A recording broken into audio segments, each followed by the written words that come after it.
Now, as the U.S. and Israel's war on Iran nears a 3-week mark, questions are being raised on U.S. warplane in Iran. And the threat assessment in the 2026 report released by the U.S. intelligence, Director of National Intelligence Tulsi Gabbard had appeared before House Select Intelligence Committee, and she was accompanied by FBI Director Kash Patel, CIA Director John Ratcliffe, and other national security officials. Now, this is the second day of hearing after a similar session with Senate Intelligence Committee, and Gabbard was asked about U.S. objectives in the war, to which she replied that they differ from Israeli goals. I'll listen to this first. The objectives that have been laid out by the president are different from the objectives that have been laid out by the Israeli government. And how do they differ?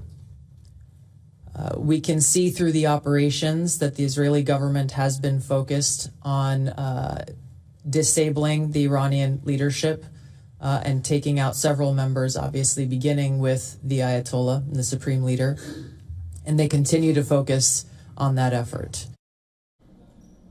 The statement comes amid intense scrutiny across parties on the rationale behind Washington's decision to get directly involved in a war with Iran.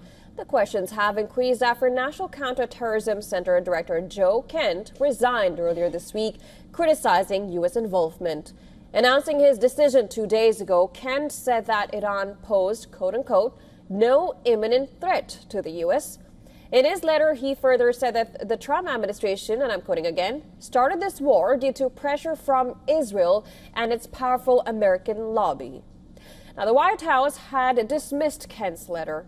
Amid the escalating criticism and questions on when the war will end, the 2026 report of U.S. intelligence threat assessment has also come under the lens. In particular, a reference to 2 countries has caught attention: Israel and Pakistan. And as part of the report, it says, and I'm just quoting here, even if the great powers refrain from conflict, many regional and smaller powers are growing much more willing to use force to pursue their interests. Countries such as Egypt, Israel, Pakistan, Turkey, and the UAE are using a mix of lethal aid, proxy forces, or their own military assets to provoke or undermine their rivals or to tilt nearby conflicts in their favor.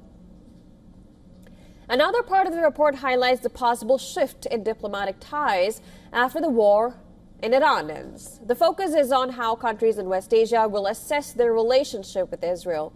The statement said, and I'm quoting again, among the key decisions will be how the emerging balance of power between Jerusalem and Tehran affects the desirability of partnership with Israel and their levels of commitment to the U.S.-backed peace plan for Gaza, which represents additional opportunities for regional security and economic cooperation. Well, so far, the Trump administration has not clarified a timeline on when the war with Iran will end, with Trump and top officials saying that Washington will achieve its objectives soon.